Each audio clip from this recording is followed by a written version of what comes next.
बिस्मिल्लाहिर्रहमानिर्रहीम। अस्सलाम वालेकुम नाज़रीन, आप यूट्यूब चैनल देख रहे हैं। मैं इमरान खान हूँ। इमरान खान का जेल से बाहर आना सबसे बड़ी खबर होगी पाकिस्तान के सियासी मंजरनामे में। पहले आप ये देख लीजिए कि अलीमा खानम ने अभी स्टेटमेंट क्या दिया।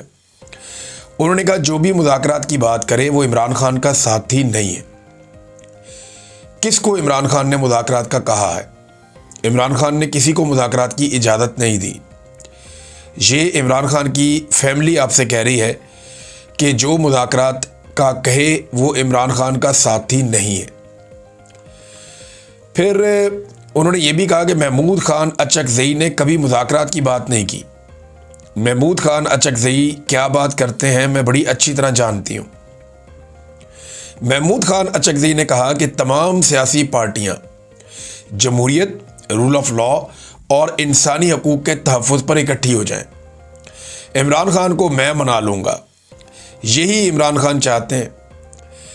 फिर अब फर्दर उन्होंने कुछ चीज़ें बताई, लेकिन पहले ज़रा हम रुक जाते हैं मुज़ाकरात वाले मामले पे। उन्होंने कहा जी इमरान खान के अल्फाज मैं दोहरा देती हूँ।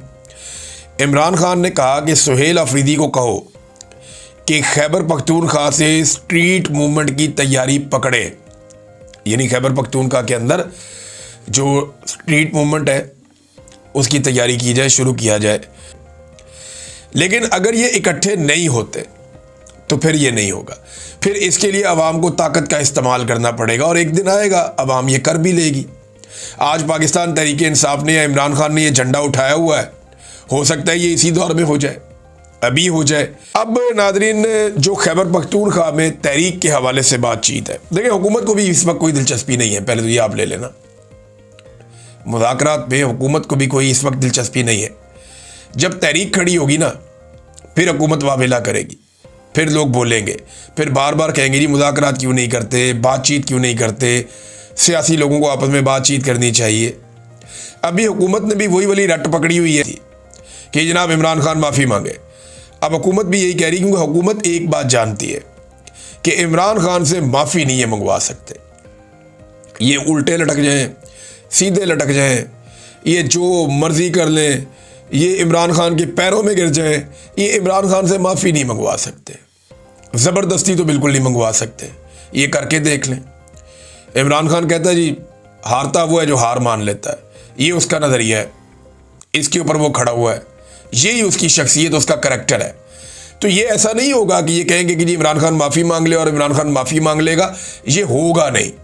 उससे पहले इमरान खान से माफ़ी मांगनी पड़ेगी इद्दत जैसे घटिया केस की, साइफर जैसे घटिया केस की, तोशा खाना जैसे भोंडे केसों की, उनकी बहनों के साथ जो जुल्म और ज़्यादती हुई उसकी, जो उनकी वाइफ के साथ किया गया उसकी, जो उनके रिश्तेदारों के साथ किया गया उसकी, जो ख़वातीन पाकिस्तान तहरीक इंसाफ की हैं उनके साथ जो जुल्म और ज़्यादती और जो बच्चों के साथ किया गया उसकी, और जो कत्लेआम पाकिस्तान तहरीक इंसाफ का बार बार किया गया, इन चीज़ों की माफ़ी तो इमरान खान से मांगनी पड़ेगी।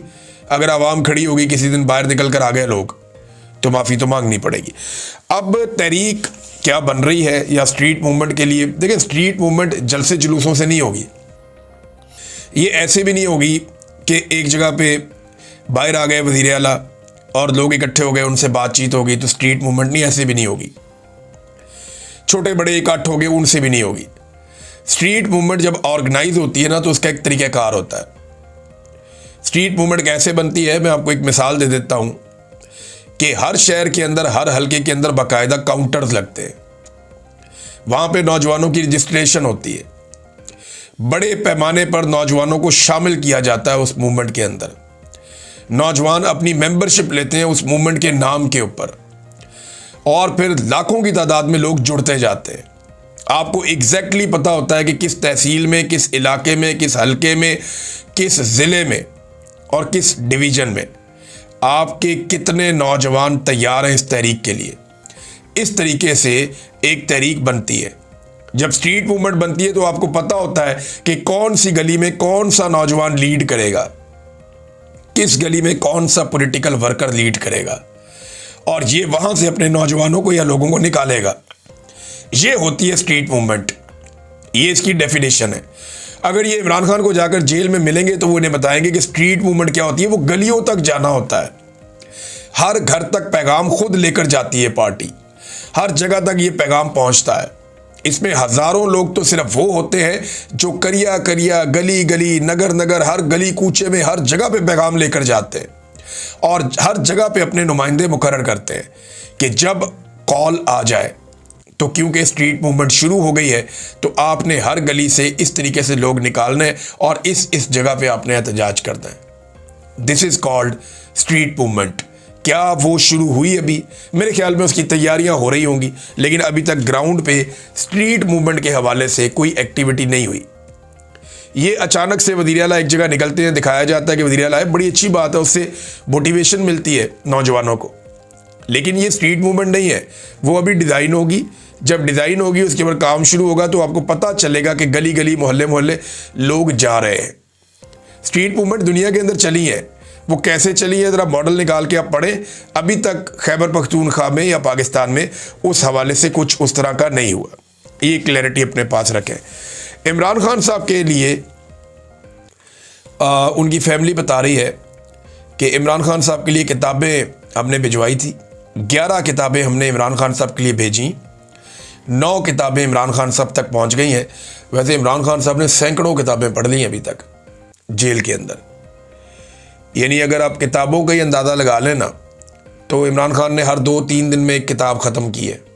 इतनी किताबें जेल के अंदर इमरान खान ने पढ़ी हैं। नवाज शरीफ साहब ने 2 किताबें नहीं पढ़ी होंगी जेल में, 2 किताबें, टाइम ही नहीं मिला होगा ना, मुलाकातें ही बहुत थी, लोग आए रहते थे, फैमिली बैठी रहती थी, अपना डॉक्टर बैठा हुआ है, फिजियोथेरेपिस्ट बैठा हुआ है, अपने मुलाजिम बैठे हुए हैं, गपशप लग रही है, कहानियाँ चल रही हैं, टेलीफोन चल रहे हैं, हर तरह की सहूलत उनके पास है, दिल बहलाने के लिए लोग मौजूद हैं, फिल्में मौजूद हैं। तो मियाँ नवाज शरीफ साहब जो हैं वो तो उनकी जेल और तरह की थी। जरदारी साहब ने कितनी किताबें पढ़ी हैं आप भी जानते हैं, सब जानते हैं।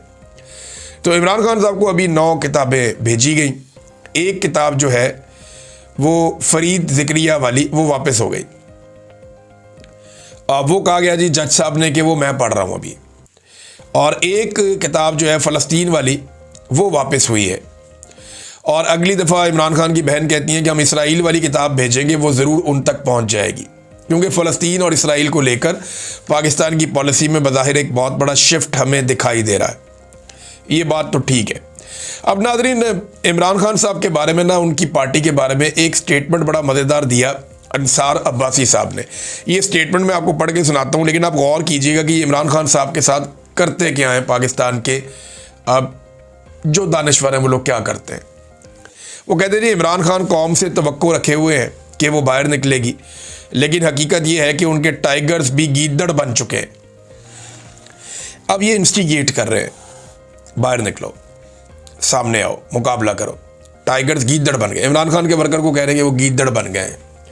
क्या इन्होंने कभी PMLN के वर्कर्स को कहा कि आप गीदड़ बन गए हैं? कभी पीपल्स पार्टी के वर्कर्स को कहा कि आप गीदड़ बन गए हैं? कभी जमात इस्लामी के वर्कर्स को कहा कि आप गीदड़ बन गए हैं? कभी फजलुर रहमान के वर्कर्स को कहा कि आप गीदड़ बन गए हैं? लेकिन इमरान खान साहब के टाइगर्स भी गीदड़ बन गए हैं, ये अंसार अब्बासी साहब कह रहे हैं। देखिए अभी ये इंस्टिगेट कर रहे हैं कि ये बाहर नहीं निकलते, एहतजाज नहीं करने आ रहे, ये ताकत का इस्तेमाल नहीं कर रहे। लेकिन होगा क्या? जिस दिन पाकिस्तान तहरीक इंसाफ निकलेगी एहतजाज करने के लिए, यही अंसार अब्बासी साहब आप मेरी लिख कर रख लें ये बात, उस दिन जो कॉलम होगा वो आपने मुझे भेजना है, मैं बताऊंगा आपको। यही अंसार अब्बासी साहब कह रहे होंगे कि सियासी रास्ता नहीं निकालते, ये लोग एहतजाज क्यों कर रहे हैं, ये जत्थे लेकर हमलावर क्यों हो रहे हैं, ये चढ़ाई क्यों कर रहे हैं, ये गली मोहल्लों को बंद करके मुल्क को नुकसान क्यों पहुंचा रहे हैं, तबाह होती मईशत को मज़ीद तबाह क्यों कर रहे हैं। ये बातें अंसार अब्बासी साहब ने बाद में करनी है। लिहाजा जब आप इस तरह करते हैं ना कि एक तरफ आप ताने देते हैं और जैसे ही वो एहतजाज का रास्ता इख्तियार करते हैं तो आप साथ ही उनके ऊपर चढ़ाई कर देते हैं और दूसरी तरफ चले जाते हैं, तो एक्चुअली आप अपने आप को एक्सपोज कर रहे होते हैं, फिर लोग आपको संजीदा लेना छोड़ देते हैं। फजलुर रहमान साहब ने, उनके हवाले से एक खबर आई, उन्होंने मुखालफत की है गज़ा में फ़ौज भेजने की।